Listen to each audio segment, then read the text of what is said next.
I tell you, it is a pleasure. I am so trying to be positive about distance learning. And as distant learning continues in 2021, whether you are in elementary school or in college, we are already hearing plenty of frustration from parents and students.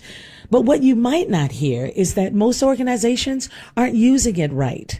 Seriously, Ellen Burns joins us now on the CenterPoint Energy Home Service Plus hotline to discuss the power and potential of digital learning experiences when designed correctly. Welcome, Ellen Burns. Thank you so much for joining us. Hi, Geraldine. Thanks for having me. All right. When designed correctly, now that piqued my interest. Tell us more about that. Well, I think the first thing we should do is acknowledge that distance learning represents a major shift for many, if not most. And teachers, students, educators, and families are all doing their best in a tough situation. One major lesson that actually predates COVID in some circles, but I think the pandemic has really helped highlight it, and that's you just can't have people in a virtual classroom for hours upon hours and expect them to learn well. I agree with that, but it seems like the same problems are happening over and over again. How do you even begin to develop distance learning lessons by design? Sure. Well, I think a technique called flipping the classroom is a good way to kind of get into the mindset that can help design effective distance learning experiences. So let me talk about that for a little bit.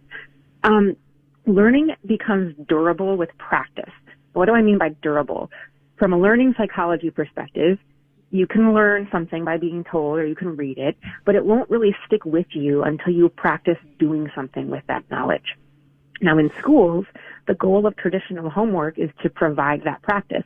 You know, you'd go into the classroom and you'd sit down in your chair and the teacher will talk you through how to solve a problem by going through a couple examples on the whiteboard. Mm-hmm. Then you get your assignment and you use that information to practice working through the problems on your own.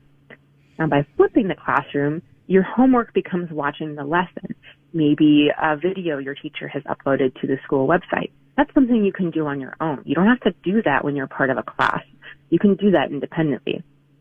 Then you come back into the classroom and do the homework together. Now, in this format, the most powerful part of the learning, the practice, is done in the classroom or in the virtual classroom with the support of your classmates and a teacher. The thing that this enables people to do is it enables you to, continue to have high-powered learning experiences and really effective practice moments, but you're not expecting people to sit in a classroom for hours upon hours. Whether it's kids or adults, it's just exhausting to be online for that long. You need breaks, you need time to disengage.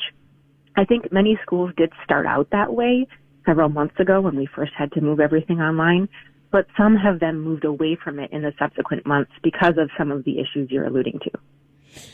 You know, we have been looking at new technology that teachers can use for this distance learning. So it's been a challenge because some of it has not worked, but there are new ones that they've talked about where there are cameras that can be put in the classroom. The teachers are in the classroom, but the students are at home distance learning. And then you can see it appears that you're moving around in the space. Do we have the right tools to make distance learning work? I think it depends on, everyone loves this answer, right? It depends. It depends on the learners and who you're trying to teach. I don't think there's one technology that works for one size fits all for all learners. The way that a kindergartner learns is different than the way a fifth grader learns, is different than the way that a high schooler learns, college student, and adult. But when it comes down to it, regardless of age, the human mind learns through experience. So when learning experiences are relevant to the learner and interactive, people, children and adults, are able to learn by doing. This means they need to be able to try something. They need to be able to fail and then try again. This ultimately connects the learning on a deeper level that results in tangible change or that durable learning. There are technologies that enable this, but it's less about the technology than it is about the culture of the classroom and what we expect from learners when they show up to learn. At Allen Interactions, we build asynchronous experiences that help people learn in this way. It takes advantage of the hardwiring in the human brain. And one of the ways that we use it is through something we call the blended approach. we'll let people go through one of these asynchronous experiences on their own. It can feel like a game where they're able to try things out. They're able to test things. They're able to fail in the privacy of their own office and then come back into a classroom together and talk about the experiences they've shared in going through that learning independently. And this is a powerful way of getting people into a topic in a way that's active without making them feel the risk of failure publicly. Ellen Burns, I wish we had more time to talk about this. This is a really critical discussion we need to have.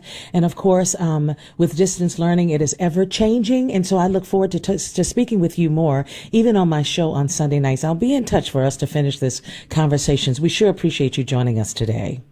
Thank you for having me on, Joan. This was great. All right. This is Ellen Burns joining us, a senior learning experience designer with Allen Interactions.